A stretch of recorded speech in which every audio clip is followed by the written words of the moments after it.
We are right after the Shivananda Ashram in New York. We just spent the whole weekend doing meditation every day, um, yoga every day, practicing Qigong every day, everything in nature, everything as outside. Right now, I'm here with Mr. Michael in his family's home in, where are we? In Elmira. Elmira, New York. Elmira, New York. And the first thing we did was eat hamburgers, vegan hamburgers, of course. Yep. We drank a whole bottle of scotch, and we just played Jenga for like at least 3 to 4 or 6 hours. so, so this is about life after the ashram, which is something that a lot of people experience when they go to the ashram or any kind of immersion experience of I do a deep dive into meditation or silent meditation or tamaskal, going into sweat lodges, and you are so inspired. And I know myself, I feel very different when I come back from these experiences. I feel so much more energetic. I feel so much more sharp. I'm much more quippy. I'm more concentrated. Everything seems to be very well. And modern life, when I go through my daily life, it's not as intense. My immersion, etc. My practice changes, though it doesn't follow the exact strict rules of the Shivananda ashram. So let's explore that a little bit, Michael. So you also you're kind of interesting also because when you come to the ashram, you're not you don't drink coffee, and that's like the first time you don't drink coffee every day, Yep. and you just show up in the ashram and yeah, that's kind of your process, right? Mm-hmm. So and you don't sit on the floor every day. Yep. So that's the whole thing. Oh yeah. So how did you feel? Let's start like this. How did you feel coming into the ashram? Yeah, I mean, I always love going to these ashrams. I mean, the Shivananda Yoga Ranch in Woodbourne, New York, is just absolutely fantastic every time we go. So, I mean, I go there with grace and happiness and joy, and just so happy to do what Shahar and I do, and give it out to those. So, but you're right. I always know it's going to be a transition, right? Because I enjoy coffee and things along those lines that aren't necessarily, or they're not at the ashram, right? So I always kind of know that I need to prepare myself. So it's always maybe the first day, right? The first day afterwards, I get like the headaches and things like that. But I just know that on the other side of it, like I'm going to be good, right? And so I'm always able to make it. I always love the ashram. It's fantastic. It's so calm, so peaceful, so much fun. It was funny because we had a situation, or we had a experience afterwards, right? So at that point, I'm not really thinking about coffee, no rush, whatever. I've been up since 5 o'clock, for to get ready for satsang, and we were on the way back to my parents' house. Right, my mom had picked us up, very nice of her, and just subconsciously, I was like, "Can we stop at a Starbucks?" I started to feel kind of like the headachy thing Yeah. again, like as soon as we left. It was jonesing. It was like, Mm-hmm. no, but no, but yes, but that happens. Mm-hmm. And we got coffee, right? Yep. So this is kind of an interesting concept because Michael coming into the ashram actually transitions very easily, right? It's Mm-hmm. not a problem for you to wake up. It's not No, a no. problem for you to be functional throughout the day. Maybe you take one extra nap, Mm-hmm. but and when you leave, it's very smooth transition in. So this is probably something that a lot of people resonate with because when we step into an immersion program, especially when we prep ourselves, then it's a little easier sometimes to kind of step into it because you have a clear expectations. Now, something that I noticed that a lot of people who come to the ashram, and it's a common question that comes up, they say, how can I keep the same routine at home? And it's kind of difficult, right? Because you don't have a routine, you don't have a schedule, you don't have people who clean the area all the time, who make sure you have a nice slow place of meditation. Things get in the way, your work, your life, you get distracted, you find yourself on your phone more than usual, you find yourself like watching TV more than usual, and you always feel so much better when you're in the ashram, and it's better if you just continue your life like that. Mm-hmm. But for some reason you don't do that. Like so Michael, what do you think that is? Like, why is that? I think that we have a tendency to go back to our baselines, right? I think that when you're trying to create new lasting behaviors, it's great to experience them, when you're in that setting, right? But it's a whole other thing to be able to kind of make that continuous. I think that once you leave that sacred space and you get back out into the stimulation that we're so accustomed to, old habits kind of start to come back, right? It's like we talked about in our lectures, especially when we cross over with a lot of the mental health stuff and things along those lines. We talk about how the body kind of has these automatic responses, Mm-hmm. right? Like that's why we really love to tune into like Patterns. It's somatic like patterns. patterns, Yeah. things like that. So I think that there's almost something on the subconscious level that activates, or is me thinking like activates and just kind of drives you towards what you were used to prior. Yeah, and honestly, sometimes it's even conscious. Like you're aware, you're fully aware that you're making a choice that down the road probably won't put you in a state of harmony as you would otherwise, but you still do it. Now, let's jump straight into it because we came here and we had like our burger, we had our scotch, and here's the way I choose to see it. I believe that everything in life is it's a constant change and flux of energy. Meaning that you go from one energetic space to another, from one zone to another, from one muscle memory environment, like Michael mentioned, it's like a muscle memory when you come home and then those muscle memory hits you, to another. Now, what I've noticed that if I try to force myself to keep my practice exactly how it was in the ashram as I do at home, it doesn't really last.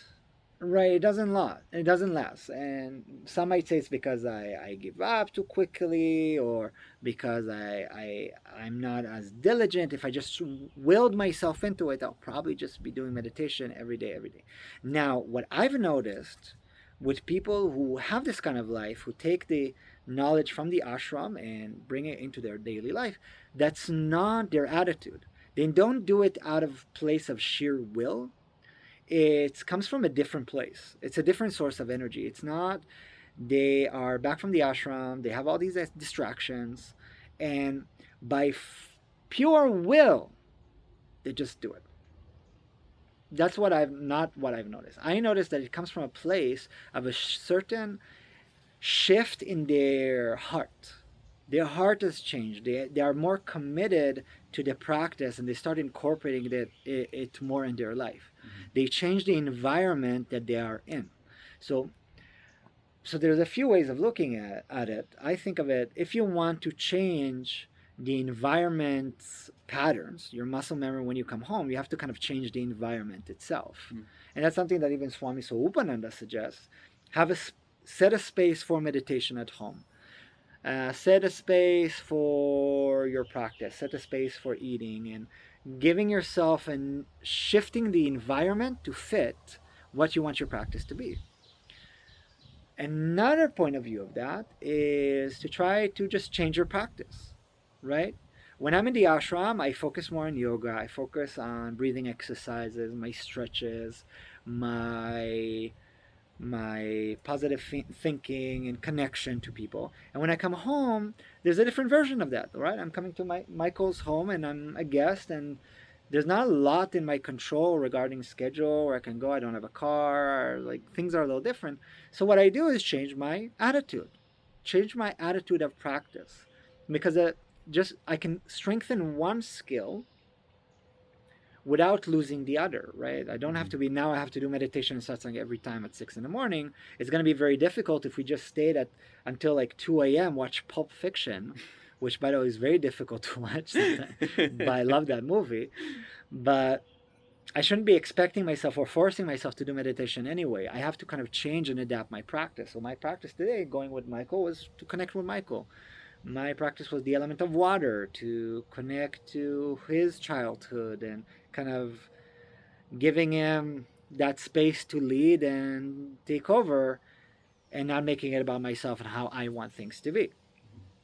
And I had such a great time. We saw Mark Twain's graveyard, grave site.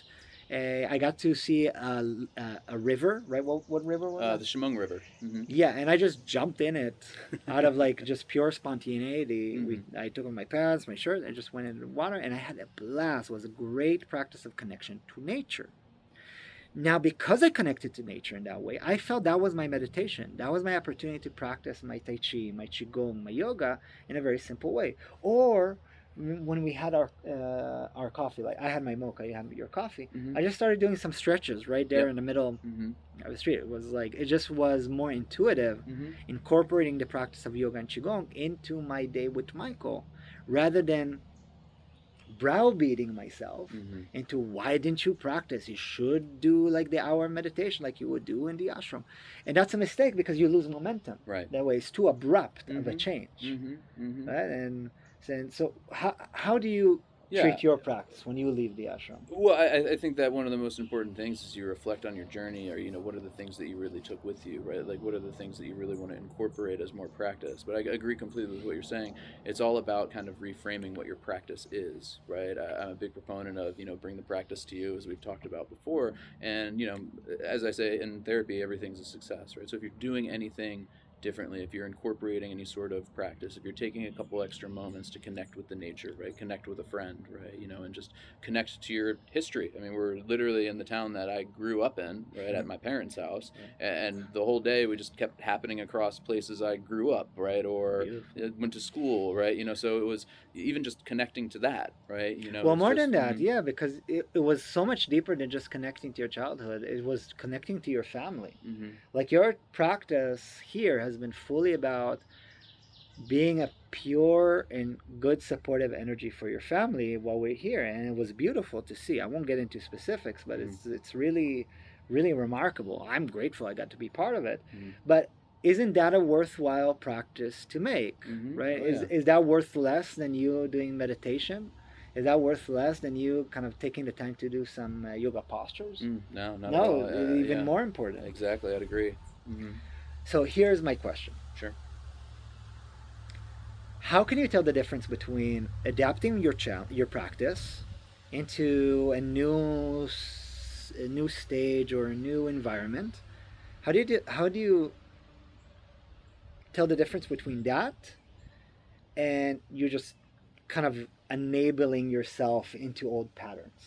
Right, because it's kind of a tricky thing. Because sometimes I say, maybe my practice is to sit and watch Netflix, and then I find myself after like a month or two, I watching Netflix. I haven't done meditation in like months. I miss the ashram. I'm depressed a little bit. I can feel my energy shift.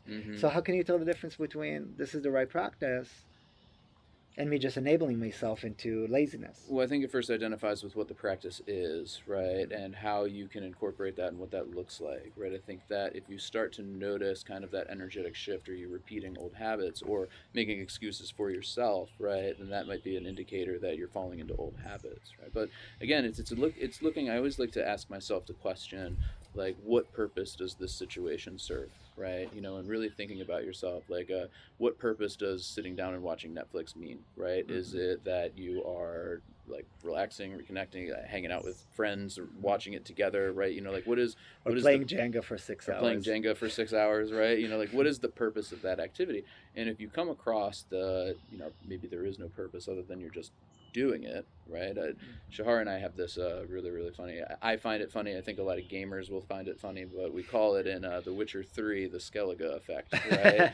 In the game. By the way, I coined it. You did coin it. I take credit, full credit for that one. For that. So, but in the game, there's a map that just has vast amounts of water, right, with tiny islands that have explorable areas, and it takes forever to get to them. And sometimes you'll think to yourself, why am I doing this? Why am I waiting literal minutes to get across a canal? Right? And for those who don't know, for gamers, the idea of completing a task is kind of very important. So if you have like question marks on your map that are like little tiny missions that the game developers put to kind of keep you engaged.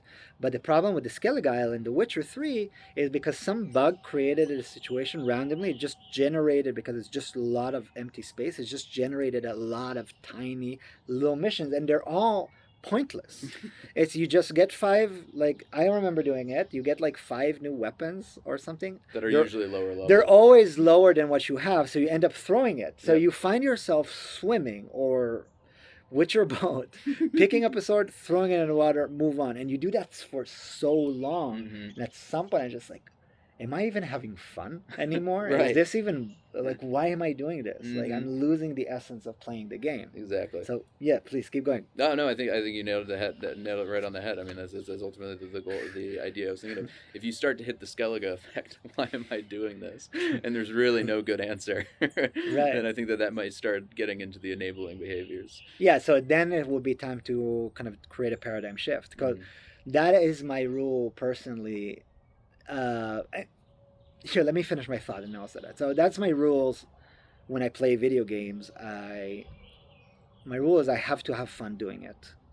If I find myself in a point where I'm kind of like numbing my way through it, where I'm kind of just playing for the sake of playing or watching for the sake of watching, then when I catch myself, I stop and say, okay, that means it's time for me to do something else Mm-hmm. because I'm not enjoying it. By the way, I do it the same thing with food.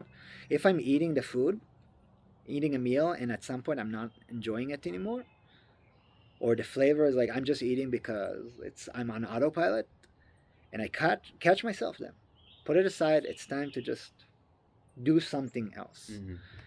Now, the reason I bring this up because I want to ride the point you make about reframing your practice at any given time based on your environment, because that's kind of the point. You have to be conscientious enough to decide what do you want to develop and how do you build what would give you harmony in the moment, and then frame it to your environment. So I'm in Michael's home, so I can't frame my practice with Michael's home to just fit the same way it would be back in my home, right? Because the environment is different. The timing is different, the energy is different, my environment is different, my muscle memory is different. So I have to reframe my practice. And when I get home, I'm going to reframe it again. And when you reframe it, then you can start moving things around that environment, Mm-hmm. right? So if I go home and I say, okay, I want to get to the point that I practice 30 minutes every day meditation. So I can't say just because in the ashram it was easy for me to do 30 minutes because it was well set up with nice cushions and someone leads it every day on the regular. That doesn't mean I can do it every time in my house. I have to reframe the practice. I have to change the parameters. I can set it as, okay, before sleep, 5 minutes of meditation. Or before I eat, 2 minutes of meditation. Setting it up in a way because I know in my house it's going to be much more difficult. So I have to change the parameters to fit that. Mm-hmm. And then with time, you can start expanding it within the new frame, right? Yeah. When I understand my frame, I can change the parameters. Mm-hmm. And then I can change things around. So changing your environment to cultivate a good practice of building harmony or more strength or more concentration or more reading or more connection. Yeah. Because that's really what we're looking for fundamentally, to personal growth through harmony. That's the spiritual way. That's increasing awareness and practice. All right, is this making sense to you? Yeah, it's making total sense. No, I agree. Again, back to the idea of what do you need to bring the practice to you? What's going to make it more accessible? What's going to help you really lean into it and, in a smooth way or in a way that makes sense to you and your environment, right? I mean, like you said, it would be great to set up a place for you to meditate the way that you would do at the ashram and things like that, but then come to my parents' house and where are you going to do that, right? There's space to do it, but still, like. Well, the cynical person would say, "Of course you have the time. You played Jenga for 6 hours. Couldn't you take a break, do meditation for like 30 minutes, and go back to playing Jenga? Of course you could do that." Well, but to bring it back to your point earlier, right? That is an aspect of your practice. What was the purpose of that, right? To connect. Right, and the environment is different. We Mm-hmm. can't expect ourselves to act the same way in a different environment. Right. It's really not fair to ourselves, and Mm-hmm. we judge ourselves because of that, because we think we're some sort of a robot Mm-hmm. that can just because I did it in the ashram, therefore I need to do it here. Because technically I could force myself, but that's not a long-term plan. It might work in the moment, but long-term, if you're not cultivating a solid behavioral pattern of practice, it's not going to change. Mm-hmm. There's no reason it's going to change. Mm-hmm. That's why, right? You work with people with addictions, alcoholism, drug addiction, and all sort of different addictions. You know what happens if they just go back into their old space Mm-hmm. without any kind of change in the environment. Right. What will happen? They can be the best client, follow all the rules, and as soon as they go back to their home, Mm-hmm. what will happen to them? Mm-hmm.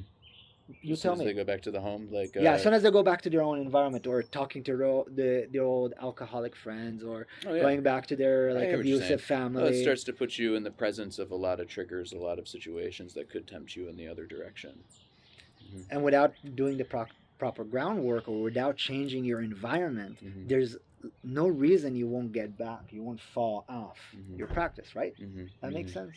I hear what you're saying. Yeah, definitely, Well, 100%. how do I you would, treat it? well, I would say that depending on how committed that client is, like there is definitely an opportunity to succeed. I just don't want to take away the idea that the possibility to exceed, but to reinforce your point, there without proper resources, without proper planning, without proper progress, things like that, the risk would be very high. Well, think To about fall it back this way. into it. Yeah, Yeah. of course, the Mm-hmm. commitment of Mm-hmm. practicing what you're telling them. Mm-hmm. So you Mm-hmm. tell them you need to do A, B, C, so they have to practice it. Right. But let's say they do, like, let's say you tell them, okay, you need to give yourself space. You have to write your journal when the trigger is coming up. You have to Mm-hmm. reach out to me. Mm-hmm. That's that's one option Mm-hmm. when you're alone and you kind of like committed to your practice, or that's Right. another option if you're already with that toxic relationship Mm-hmm. that is the heavy trigger to Mm-hmm. his drinking. Oh, I agree It's with going to be that. much more Yeah. difficult Oh, to I reach agree with out to that. you. Totally, 100%. Mm-hmm. So if you want to change behavioral patterns, you have to in a way change the environment you're coming back to every day. Mm-hmm. And Mm-hmm. Oh yeah, I agree with that. Totally. Restructure your environment. right, so and it goes both ways, right? So when I go to the ashram, I would actually I will intensify my practice. I'm like, okay, I'm in the ashram. That's my time to go a little deeper. Mm-hmm. That's my time for more meditation. That's my time to do more stretching and cold exposures and qigong and Mm-hmm. connection. Mm-hmm. So when I come home, I have an extra boost of momentum. But if I put on myself that I have to do that at home, it's Mm-hmm. going to create this abrupt break in my momentum of practice. Mm-hmm. Mm-hmm. But if Mm-hmm. say, okay, if I'm in the ashram, I'm going to practice more. If I'm at home, I'm going to adjust my practice to keep momentum, but kind of on a slower rhythm. Right. Kind of turn down the fire to on low heat, Mm-hmm. Mm-hmm. but not turn it off all But not turn it completely. off all the way. Exactly. You don't Right. want to stifle the flame. You want to keep it going. Mm-hmm. Exactly. Mm-hmm. Definitely. So, we're here. That's kind of the life after the ashram. Mm-hmm. And that's something that we experience a lot because every time we go there, we have a great time. Oh yeah. Do you feel that difference? Do you feel when you go to the ashram, do you feel more connected, more concentrated? Oh, of course. I look forward to every ashram trip, especially up at the Shivananda Yoga Ranch. It's just such a beautiful space to feel more connected, right? Even removing the things that you think you need, like the coffee and things like that. I know, again, struggle to get to the other side of it. Once you make it to the other side of that, I mean, there's no place better to just feel like you're connecting with nature. Obviously, our classes, our workshop, I love just being able to practice the qigong, following it up with yoga. It's just such an incredible experience to live your life in that way. Right. Mm-hmm. So, do you feel like you lose something when you go back to some of the old habits? Because we're talking basically, if I have to summarize everything we're talking about here, it will be the attitude of all or nothing, Mm-hmm. or any amount. Right. Which is kind of what Michael was talking about before. Because if I go with the attitude of all or nothing, Mm-hmm. either nothing or perfect, and because we are not perfect beings, we're not designed to be perfect, we can't be perfect, it's not in our biology, Mm-hmm. then what is the other option? Right. Nothing. Yep. So if it's not all, it's always going to be nothing. And that'll stifle your flame. Exactly. And if you are any amount and it's about progress focus and development focus, then you're always going to be in a stage of momentum. Even if it's slower or fast, then you're always going to be progressing. So it's going to look like this. Mm-hmm. Right? But if you go all or nothing, it's always going to end up crashing. Yep. Crashing. Make sense? Oh yeah. No, I agree with that completely. So what do you feel is taken away from you when you go back to those old habits? Like you started drinking coffee, Mm-hmm. right? And it's like once. It's like every morning. So Yeah. I doubt you feel too much different. No. But do you feel like you lose something when you kind of go back to your old habits? Well, I think it's always, I think I definitely lose the idea of what the full practice could look like. I think, relating to your all or nothing statement, I could definitely see myself doing that at times. I've been definitely working a lot on, reframing the practice, making it more of a daily thing. So I think the one thing I lose is just I don't want to necessarily say motivation to continue, but the one thing I think I lose is just well, sometimes the connection. Sometimes the connection, yeah. but that's the thing. You didn't lose any of that connection. Right. The connection is still there. It just changed Exactly. to fit a different environment. Feels different. And I feel like that's the essence of spiritual practice is increasing awareness and spiritual growth and personal growth, no matter where you are. And if I'm only spiritual when I'm in the ashram, but I can't bring it back home, then I feel like I'm losing the purpose of the ashram. Because I always say that when I teach my yoga classes, I say to them, I want to encourage you to not just come here once a week or twice a week, whatever is in your schedule, and notice your breath and focus on your movement and kind of take a moment to really immerse yourself in the yoga practice. And as soon as you leave my class, you go back on 4th Street into your car and you yell at people who drive too slowly. They kind of like, I say, I want you to try to be a yogi when you're outside the class. And it doesn't mean like be a perfect yogi, but I want you to try to be a yogi. So notice your breath also when you're driving. Notice your breath when you're even on your phone. Notice your breath when you're eating. And it's not a hyperfixation. It's not like from now on, every time I eat, I have to to focus on my breath. Because guess what? Now you made it another chore. Now it's another all or nothing trap and really sneaks up on you. Right. It's about finding, I think we said it right there in the beginning, it's about framing your practice based on the environment you're in. Right. Adjusting the parameters to fit what will give you harmony and personal growth. Right, based on your actions. Agreed. And that's the thing you should be committed to. And it's much easier to commit to that with an open heart than an all or nothing mentality, yeah, right. which is kind of that, I don't know how you guys call it in English. We call it Sisyphus. Sisyphus, yeah. Right. You guys say Sisyphus. I say Sisyphus. But it's the idea of pushing the boulder up the mountain. And it's a never-ending challenge where all the forces are against you, because even when you get to the mountain, it just falls to the other side, and he has to keep pushing it back and forth. It's a never-ending struggle. And when you go all or nothing, that's really how it feels. Oh, yeah. It's a constant struggle that every progression will meet with a drop. Every progression will meet with a drop. But if you are maintaining a balanced state of practice, in Michael's house, I'll do a little bit less meditation. In my house, I'll do a little more. In Shivananda, I'll do much more. And then back to my house, I'll do a little less.